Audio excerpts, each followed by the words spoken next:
Well guys, gotta give you a little update. Sam and I moved. We're not living in the town of Kenora anymore.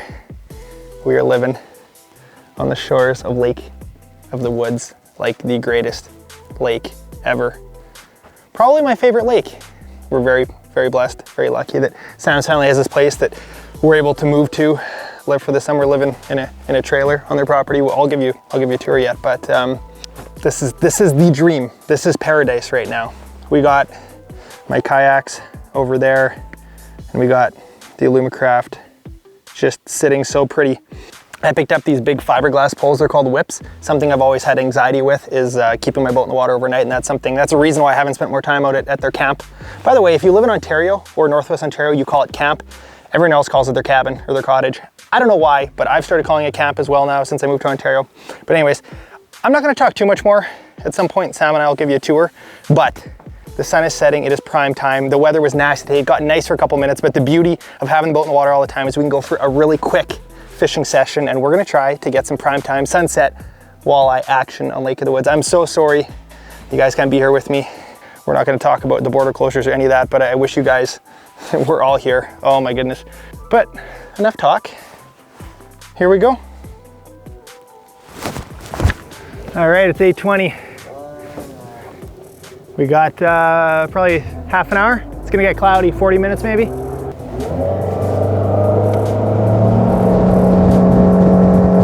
Lake of the Woods, baby. Guys, my boat has gained like 2 miles per hour since switching to lithium. It's wild. What a beautiful night. Like, Lake of the Woods has been just absolutely dead. I want my Manitoba friends here. I want my American friends here. Hopefully that happens soon. Yeah, we're gonna fish some memories. Not good memories, bad memories. Sam lost a really big walleye here once, so. Same bait from our last video, the slick shiner.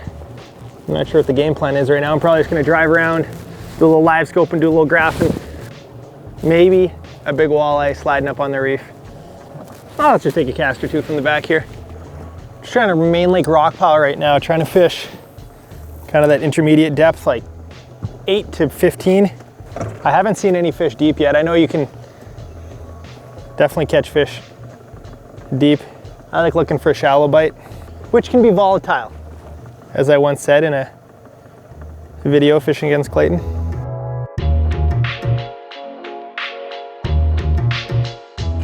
I see a fish on live scope. Just flickering barely 75 feet ahead of the boat. Oh! I think he hit it. There we go. Come on! Guys, we got dinner right there. That is a perfect segue to let you guys know that Catch and Cook has a Father's Day sale, Father's Day bundle. 2 bags of Catch and Cook, all 3 spices, 40 bucks. You could be the best son or daughter ever. This one is gonna end up in some Catch and Cook.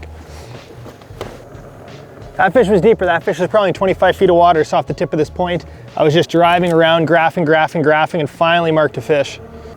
So the time Sam and I were fishing here, she hooked this fish. It's just screaming line. I'm like, 100% this is a pike. Halfway through the fight, I'm like, yeah, it's definitely a pike. I pull out my phone, start filming. I'm like casually holding a net with one hand. And then it comes to the surface, huge walleye. And the second it came to the surface, it did one head shake, spit the hook out, and Sam was not very happy with me. The time hooked up, she thought it was a snag. We don't know what it is. Try to keep that line just off the boat because it might be sharp on the bottom. What do we got? Ooh. Oh! Oh! Oh! Oh! Oh! Oh! Did you? Oh! It was just so ridiculous. So, yeah, that's not the first time or the last time that a camera has cost me a fish. But anyways, we're using a tube and tail head. This is a 1/4 ounce. And we're gonna probably switch to something smaller here. We're gonna use a 3-inch ripper. Homemade deal. Once again, big extended point coming out from shore. Gonna long bomb the swim bait. Wait till I feel a little tip, tack, whatever noise it makes.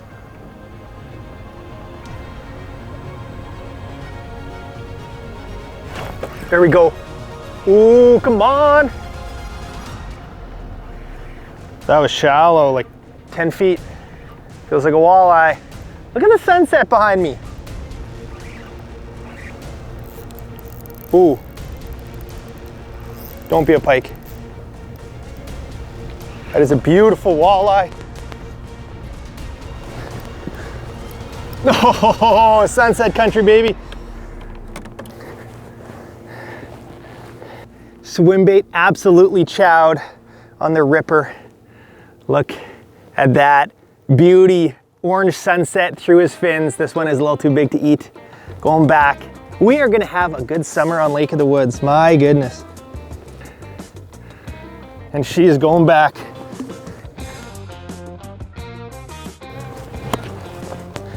There we go. That is what did the damage. The tube and tail head with, I think that's a 3-inch or 3.5 inch ripper swim bait. Right on this extended point, 10 feet of water, and it's prime time, as you can see. Unreal. That fish just throttled it. Oh, I love swim baits. Yeah, so we're in about 10, 12 feet of water, and it drops off into like 100 feet of water behind us, so a very cool little spot. 10-pound braid. I'm probably using a 12-pound fluoro leader, a little bit heavier. Yeah, catch smallies on this, as you saw in my last video. Throwing around swim baits in the spring, it's like you get into a bit of everything. Obviously, being on the lake is going to be amazing for walleye fishing, 2 minutes from home. But I am most excited for, and I know there's been requests, is to log some more muskie hunting time. And just being on the water so conducive to fishing late, to fishing early. I mean, I'm not that good at getting up early, but fishing late, because, you know, so often you got a trailer, you got to drive home, and now being able to keep my boat in the water, we're gonna hit some prime time, fishing to the dark, maybe do some night fishing. You know, that's not something I've ever really done on Lake of the Woods, and I know in the States, night fishing is huge for walleye, for muskies, that sort of thing. So lots to be excited about, but like, let's just take a minute to admire God's beautiful creation behind us. Look at that sunset. Just unreal. Not a boat in sight. All right, back to the fishing. Is that a fish? What is going on? This is tiny. This is tiny. What do I have, a perch? That is a very small mouth. It was like my bait wasn't hitting bottom. I was confused what that feeling was. Couple pet peeves I gotta share with you guys. First one is navigational lights. I can't tell you how mad it makes me when I'm driving in the dark and I come close to a boat that doesn't have navigational lights on. It's so sketchy. If you don't have an actual navigational light built onto your boat, put a headlight on the back of your head, or get your other buddy to hold up his phone flashlight or something. There's really no excuse for that. Second, and like really important, wear a life jacket. I don't know why more people think that they can drive 60, 70 miles an hour and they're invincible without a life jacket. I've heard stories of people like tripping at the boat ramp and falling face first and drowning in 2 feet of water.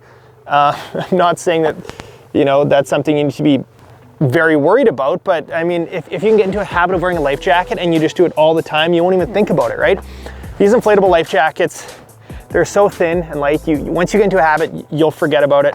And I don't know, I know it's a good peace of mind, especially when I'm fishing by myself, that I'm gonna make it back to Sam. I mean, you could still drown with a life jacket, but it just increases your odds so much for survival, and not just for going fast, even going slow. I mean, you hear horror stories of guys peeing off the side of the boat and they hit a wave the wrong way and they crack their head, and that's it. So wear a life jacket, put your lights in, and wear your kill cord. This little red switch that goes around your wrist, or you attach to your life jacket or whatever, is so important, because this thing turns into a projectile. If you get tossed out of the boat and you have the gas locked in, this will be doing donuts for hours, or it'll launch into someone's cabin or a rock face, and you have a chance to get back to the boat if you have your kill cord with you. But we're gonna take a couple more casts because the day's not done. Sorry to get all serious there. I'm not an angry person, I promise. Well guys, We're living out at camp now on Lake of the Woods. It's pretty awesome, I'm not gonna lie. I sound like Leighton Schick. That's it. Don't forget to wear a life jacket. Yeah, I think we're gonna be doing a lot of Lake of the Woods videos this year. Thank you for all the support. We'll catch you on the water very, very soon.